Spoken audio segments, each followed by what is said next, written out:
If you were a business professional, a government official, or just someone important in the 2000s, you had a BlackBerry.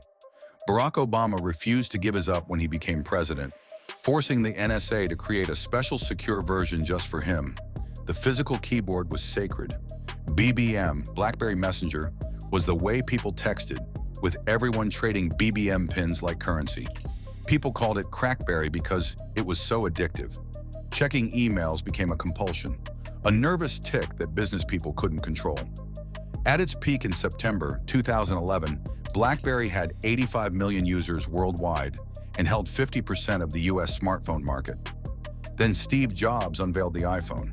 BlackBerry's CEOs laughed. "No physical keyboard. Businesses will never use it," they said. Within 7 years, BlackBerry's market share dropped to 0%. Not declining, zero. The phone everyone owned completely disappeared. How does the most dominant smartphone company on Earth go extinct in less than a decade? Act 1, The Rise of RIM.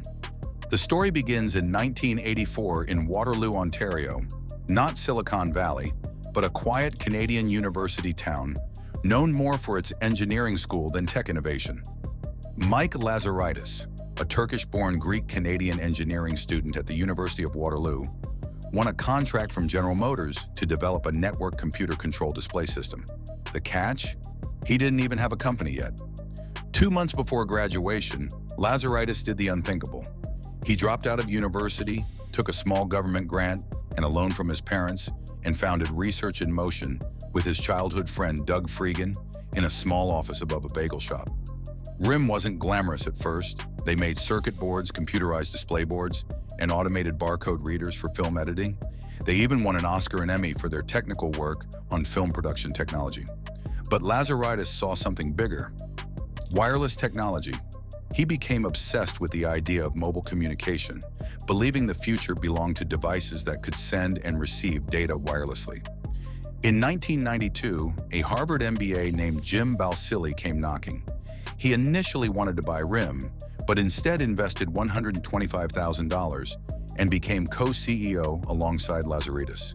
The partnership was perfect. Lazaridis was the tech genius obsessed with product perfection, often working 18-hour days in the lab, while Balsillie was the aggressive businessman who drove sales, marketing, and strategy with ruthless efficiency. Together, they would build an empire. Balsillie once said about their partnership, "Mike would invent the future, and I would sell it." The breakthrough came in 1999 with the BlackBerry 850, a two-way pager with email. It sounds primitive now, but it was revolutionary. Push email meant messages arrived instantly without users needing to refresh or connect to a computer. Corporate IT departments fell in love. The device was secure, manageable, and reliable. Business people couldn't put it down.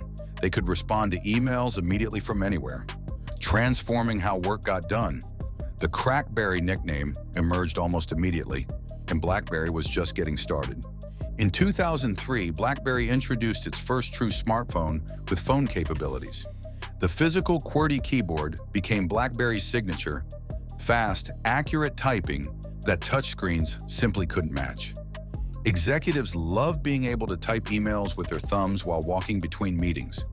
By 2006, when BlackBerry released the Pearl and BlackBerry Messenger, the company exploded beyond its corporate roots and into mainstream culture. This was BlackBerry's golden age. Act 2, Peak BlackBerry. By the late 2000s, owning a BlackBerry meant you were someone. Celebrities couldn't get enough. Barack Obama, Oprah Winfrey, Kim Kardashian, Katy Perry, Justin Timberlake. Even Alicia Keys was named BlackBerry's global creative director in 2013, though that partnership would end awkwardly when she was spotted tweeting from an iPhone. But it wasn't just about celebrity appeal. It was BBM that made BlackBerry a cultural phenomenon. BlackBerry Messenger offered free, encrypted instant messaging through a unique PIN system. Teenagers begged their parents for BlackBerries just to use BBM. Everyone traded BBM PINs at parties, at school, at work. Presidents used BlackBerries. When Obama became president in 2009, he famously refused to give up his BlackBerry. "I'm still clinging to my BlackBerry," he told the press. The Secret Service and NSA had to create a specially modified device, with enhanced security just for him, removing the camera, microphone access, and GPS, turning it into what staffers joked was the world's most expensive email device. If the President of the United States was fighting to keep his BlackBerry, that told you everything about the device's status. The numbers at BlackBerry's peak were staggering. In September 2011, the company reached 85 million active users globally. In 2009, BlackBerry held 56% of the US smartphone market. The BlackBerry Curve was the best-selling smartphone in America. RIM's stock hit $149 per share in 2008, giving the company a market capitalization of $84 billion.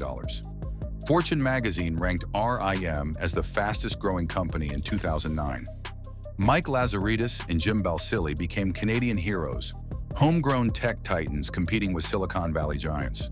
BlackBerry wasn't just winning, it was dominating, but storm clouds were gathering, and BlackBerry's leadership was about to make the most catastrophic mistake in tech history.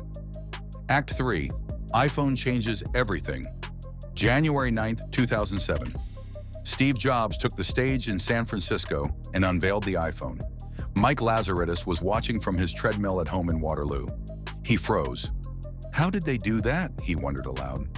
The iPhone had a full web browser, touchscreen, music, videos, maps, all on one device.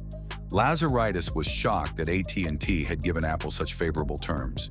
He worried that iPhone users downloading music and video would overwhelm carrier networks and crash the entire mobile infrastructure.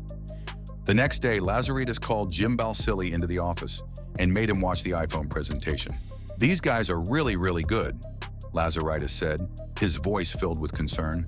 "This is different." Balsillie's response would seal BlackBerry's fate. "It's okay. We'll be fine." For months, RIM's leadership gave the iPhone almost no thought. Larry Conley, RIM's chief operating officer, dismissed it. It wasn't secure. It had rapid battery drain and a poor keyboard. BlackBerry's executives believed their physical keyboard was essential and that businesses would never adopt a touchscreen device. How could you possibly type emails efficiently on glass? They saw the iPhone as a consumer toy, not a business tool. An internal RIM memo reportedly called the iPhone a toy. This wasn't just confidence, it was arrogance. BlackBerry was convinced its enterprise customers would remain loyal, that IT departments would never allow iPhones into their networks. But Apple kept improving. Each iPhone generation got better battery life, a brighter and more responsive touchscreen, and most importantly, in summer 2008, Apple launched the App Store. That changed everything. The iPhone became a platform. Games, social media, productivity tools, thousands of apps that transformed what a phone could do. Meanwhile, Android launched in 2008, offering an open ecosystem that rapidly improved with every iteration. Developers flocked to iOS and Android, where millions of users downloaded apps daily. BlackBerry's OS looked increasingly outdated and clunky by comparison. The app gap was growing into a chasm that would prove impossible to bridge. Desperate to compete, BlackBerry rushed the BlackBerry Storm to market in November 2008. It was meant to be Verizon's iPhone killer, their answer to Apple's touchscreen dominance. It had a touchscreen with a clickable display, the entire screen depressed when you pressed it, and cost $249.99 with a 2-year contract. But the Storm was an unmitigated disaster. The touchscreen barely worked, requiring users to press harder than any device should. Software was buggy. It crashed constantly. Rotating the screen took 5 seconds. Users were furious. Reports emerged of return rates as high as 100% at some Verizon stores. Every single Storm sold came back. Jim Balsillie later admitted, "With Storm, we tried to do too much. It was all done in an incredibly short period of time, and it blew up on us. That was the time I knew we couldn't compete on high-end hardware." Consumer trust was shattered. While BlackBerry scrambled, the real problem wasn't hardware. It was software. iPhone had the App Store with thousands of apps. Android was gaining traction. BlackBerry OS was outdated with no third-party app ecosystem. Developers were ignoring BlackBerry entirely, focusing their energy where the users were, iOS and Android. Act 4. The collapse. The numbers tell a brutal story. In 2011, BlackBerry had 50% of the US smartphone market. By 2012, that dropped to 20%. By January 2013, just 5.9%. By 2016, it was 0.000%.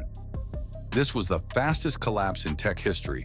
A company that dominated the market vanished in less than 5 years.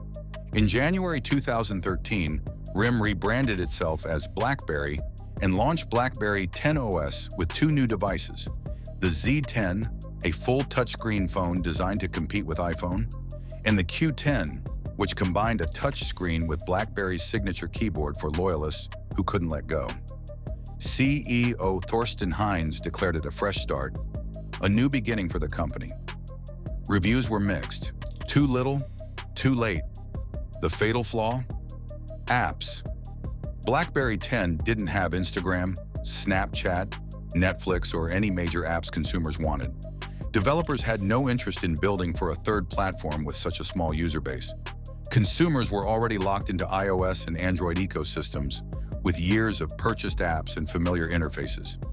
Why switch to a platform with nothing? Then came the darkest moment: the October 2011 global outage. On October 10, 2011, BlackBerry services crashed worldwide. Email, BBM, and internet services went down for millions of users across Europe, the Middle East, Africa, India, Brazil, Chile, and Argentina. The outage was caused by a core switch failure at RIM's data centers in Waterloo, Canada, and Slough, England. The backup switch, which should have prevented this disaster, also failed. For 3 days, BlackBerry users were stranded without the services they depended on. Corporate IT departments, BlackBerry's bread and butter, lost faith. What if this happens during a crisis? They asked. Trust evaporated overnight. The outage cost BlackBerry an estimated $50 to $54 million in direct losses. More importantly, it accelerated the shift to iPhone and Android, as companies that had been on the fence about switching suddenly had the justification they needed. Act 5, the sale and exit. On November 4, 2013, BlackBerry announced that John Chen, former CEO of Sibasi and a legendary turnaround specialist known for saving dying tech companies, would become the company's new CEO. Mike Lazaridis and Jim Balsillie were out. The founders who had built BlackBerry from nothing were stepping away from the wreckage. The Fairfax deal collapsed after due diligence revealed the problems were worse than expected, but Chen's appointment signaled a new direction: exit hardware, focus on software and services. Chen's strategy was radical but necessary. "We're going back to our enterprise roots," he declared in 2014. BlackBerry would no longer make phones. The company would focus on enterprise software, cybersecurity, and its QNX automotive operating system. In 2013, BlackBerry made BBM cross-platform, releasing it on iOS and Android. But it was too late. WhatsApp, iMessage, and Facebook Messenger had already dominated the messaging space. WhatsApp, which Facebook bought for $19 billion in 2014, proved what BBM could have been if BlackBerry had opened it up earlier: a global messaging platform worth tens of billions. On September 28, 2016, BlackBerry announced it would cease designing its own phones entirely. Instead, it would license the BlackBerry brand to partners who would take on the risk and cost of hardware. In December 2016, BlackBerry signed a licensing deal with TCL Communication, a Chinese manufacturer. TCL would design, manufacture, and sell BlackBerry-branded Android phones globally. The first was the BlackBerry Key One in 2017, an Android phone with a physical keyboard for the nostalgic fans who still believed in tactile typing. It was a niche product for a niche audience. TCL followed up with the Key 2 in 2018, but sales remained dismal, less than 1% global market share. BlackBerry's stock trades around $2 to $4 per share, down from its peak of $149. In 2007, BlackBerry was untouchable. Presidents used them. CEOs couldn't put them down. The keyboard was sacred, BBM was essential, and the idea of a phone without physical buttons seemed absurd. Then the iPhone arrived, and BlackBerry's response was laughter. No keyboard? Businesses will never use it. 7 years later, BlackBerry had 0% market share because they didn't lose to Apple's hardware. They lost to a fundamental misunderstanding of what a smartphone was becoming. Apple saw a pocket computer, BlackBerry saw an email device, and by the time BlackBerry realized they were wrong, by the time they understood that the future belonged to apps, ecosystems, and consumer-driven technology, the war was already over.